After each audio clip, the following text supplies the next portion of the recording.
üç renkli istiklal bayrağını göçlerinde gezdiren buradaki vatan ailesi bizlerden, orada her cüre korku ve tezviq altında dertleri istiklal eşkiyle çırpınan azadlık ailesi sizlere candan selamlar gönderir.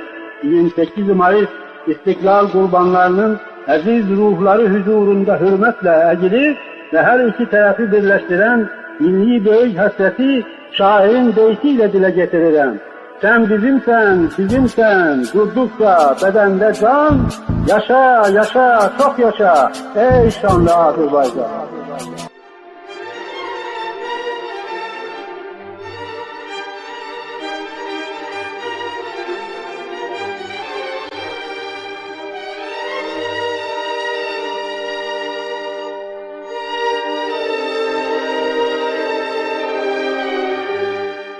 Biz azadıq, biz müstəqilik, biz sərbəstdik.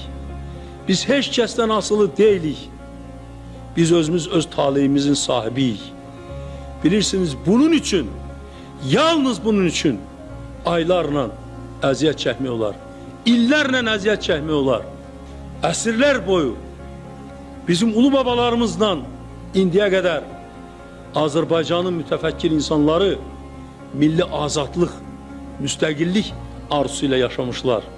Milli azadlıq, müstəqillik üçün mübarizə aparmışlar, vuruşmuşlar. Amma buna nail ola bilməmişlər. Biz buna nail olmuşuq.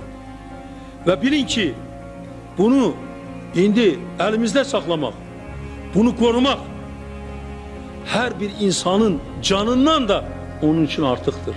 Mənim üçün bunu bilin, mən sizə deyirəm, öz həyatımdan, öz canımdan artıq Azərbaycanın müstəqilliyini qorumaq, onu saxlamaq, onu əbədiyyət etməkdir. Əziz izləyicilərimiz, hər birinizi xoş gördük.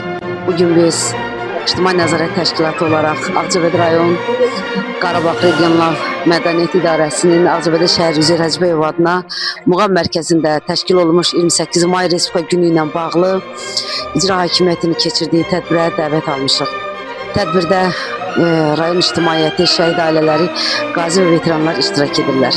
Hər birinizin bayramınız mübarək olsun, xoş günlər, xoş arzular. Sağ olun, var olun.